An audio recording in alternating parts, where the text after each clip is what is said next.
शिवसेना उपशहर प्रमुख आणि माजी नगरसेवक मोहन उगले यांना मारहाण।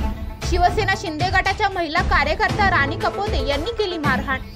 रविवारी एका रस्ते काँक्रिटीकरणाच्या कामाच्या श्रेयवादावरून दोघांमध्ये झाला होता वाद।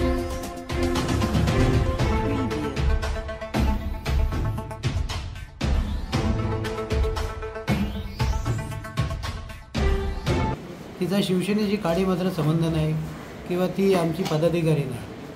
एक महिला आहे म्हणून आम्ही प्रोटेक्ट करतो आणि महिलेने त्यांची कुठपर्यंत एखादा पुरुष सहन करू शकतो त्याला पण लिमिट असतं, परंतु महिला आहे, कायद्याने महिलेला संरक्षण आहे म्हणून आम्ही काही आत्तापर्यंत बोललो नाही आणि बोलणार सुद्धा नाही। परंतु पक्षाने असे कोण लोक आहेत की त्यांच्या योग्य ती कारवाई केली पाहिजे। आज पुरुषाच्या अंगावर हात टाकला आणि समजा पुरुषाने प्रोटेक्ट नसतं केलं आणि हात टाकला असता तर मीडियामध्ये किती बवाल झाला असता। काही पुरुषाने महिलेच्या अंगावर हात टाकला, आता महिलेने पुरुषाच्या अंगावर हात टाकला तर ही किती मोठी बाब आहे। ब्युरो रिपोर्ट, जनशक्ती कल्याण। अरे तुम्ही अजून आमच्या चॅनलला सबस्क्राइब नाही केलं तर लगेच जनशक्ती चॅनलला सबस्क्राइब करा आणि बेल आयकॉनवर क्लिक करा आणि रहा अपडेट।